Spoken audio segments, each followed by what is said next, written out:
Hello friends, welcome to the channel. I hope कि आप सबकी प्रिपरेशन बहुत अच्छी चल रही है और कल के एग्जाम के लिए आप अच्छे से प्रिपेयर्ड हैं। आज एक छोटी सी रिवीजन कर लेते हैं। 7 सिंपल एसेज देख लेते हैं किस तरीके से आप ऐसे क्वेश्चंस आंसर करेंगे।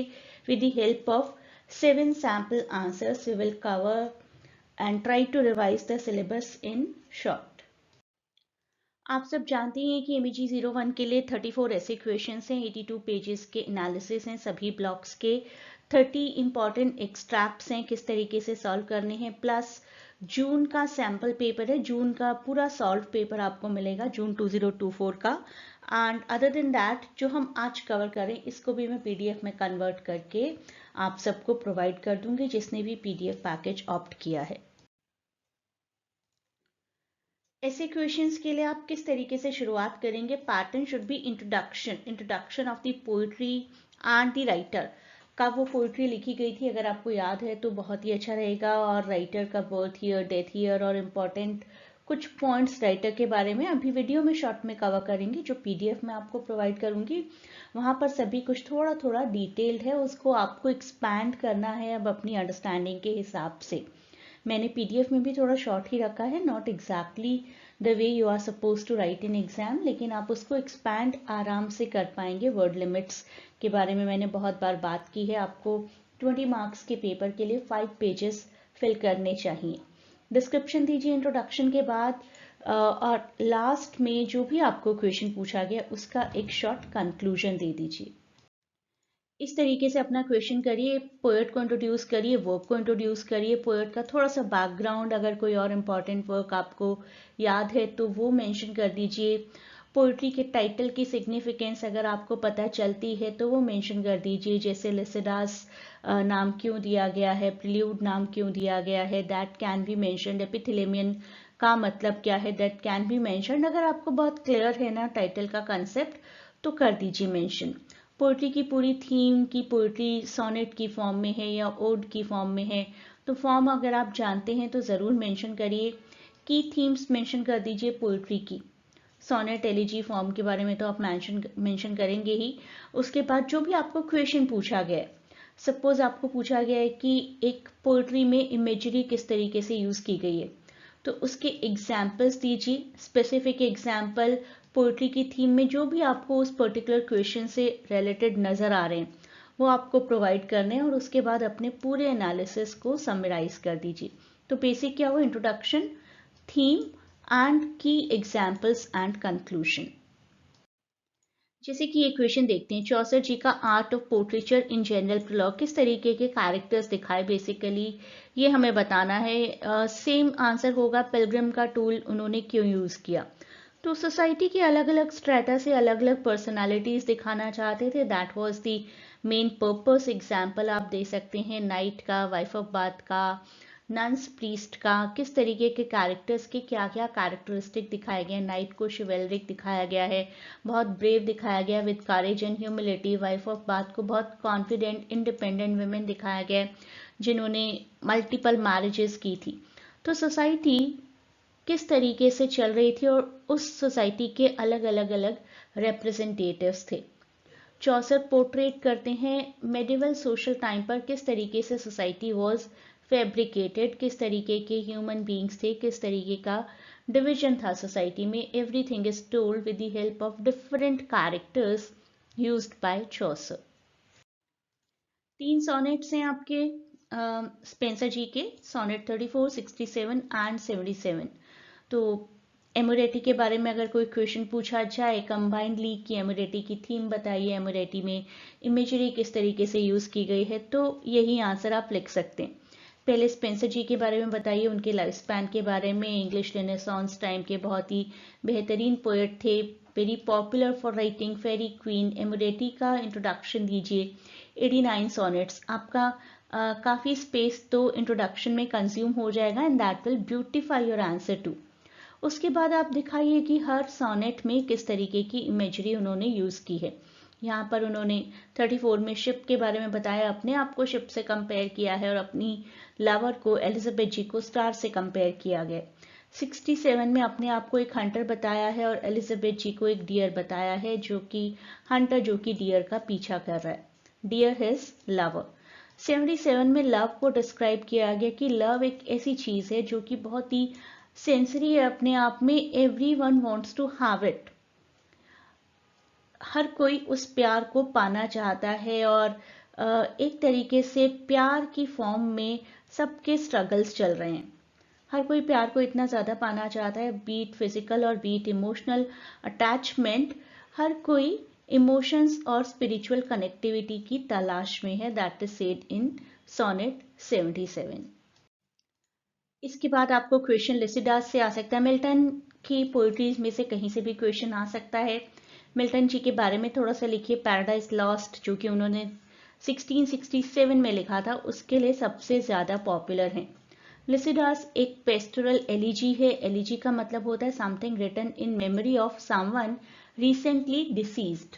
किसी की अभी अभी डेथ हुई है तो उसको ऑनर करते हुए, कमेमोरेट करते हुए कुछ लिखा जाना इज कॉल्ड एलिजी।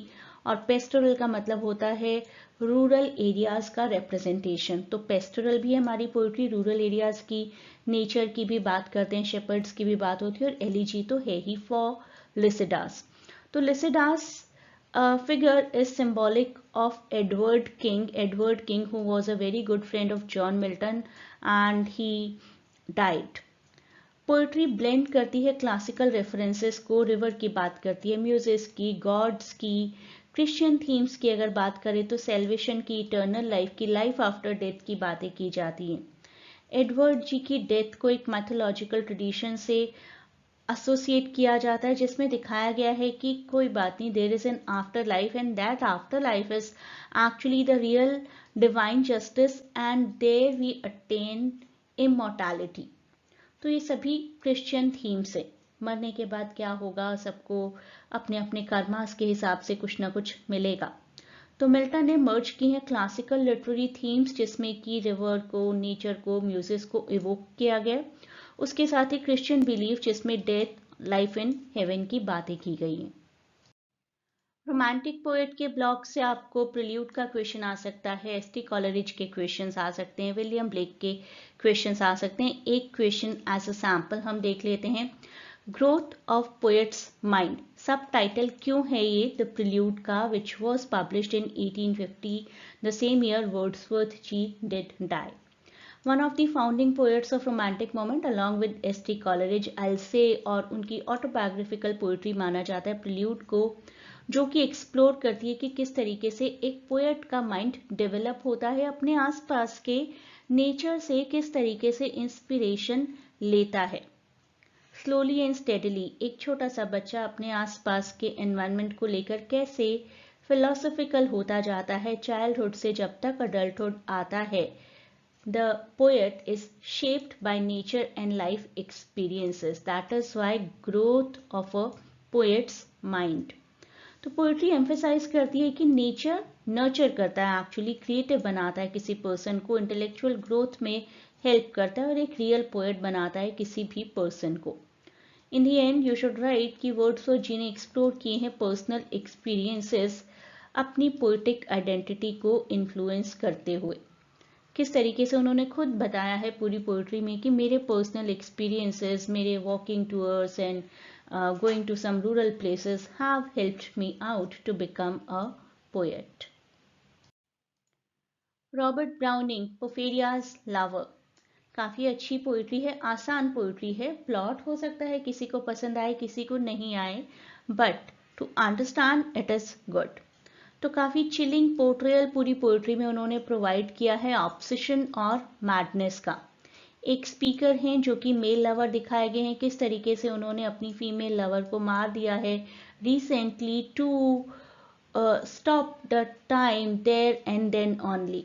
वक्त को रोक देंगे, शायद उसके प्यार को रोक देंगे अपनी लवर के। कहते हैं कि she was on the peak point of loving me, और मैं इस पीक मोमेंट को यहीं रोक देना चाहता था, इससे पहले कि कोई डाउनवर्ड स्लोप आता, तो मैंने यहीं पर उन्हें मार दिया, and this is what she always wanted.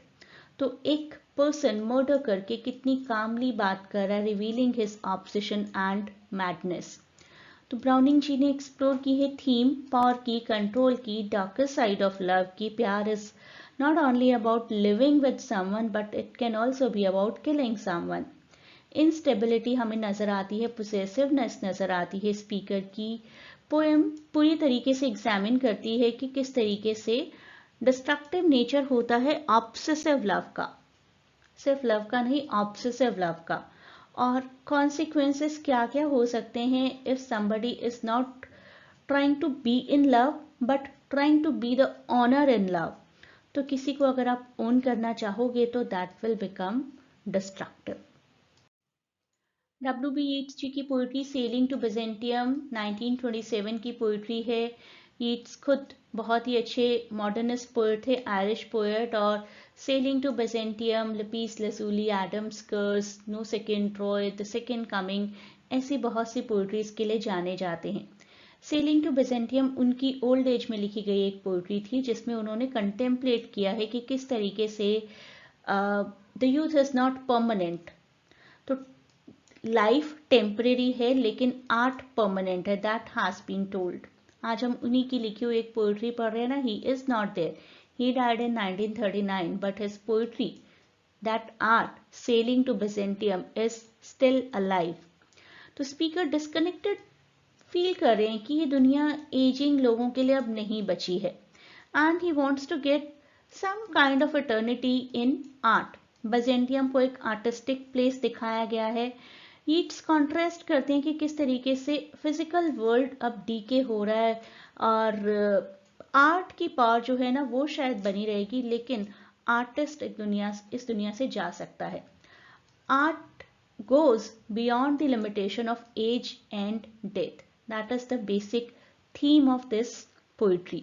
ये पूरी पोइट्री एक्सप्रेस करती है desire for immortality through art and through spiritual ideals. कितने ही लोग हो गए इस दुनिया में जिनको हम सिर्फ उनकी आर्ट की वजह से जानते हैं। Leonardo da Vinci, the painter of Mona Lisa, हम उन्हें जानते हैं, पहचानते हैं उनकी आर्ट की वजह से। He is not there but we know him.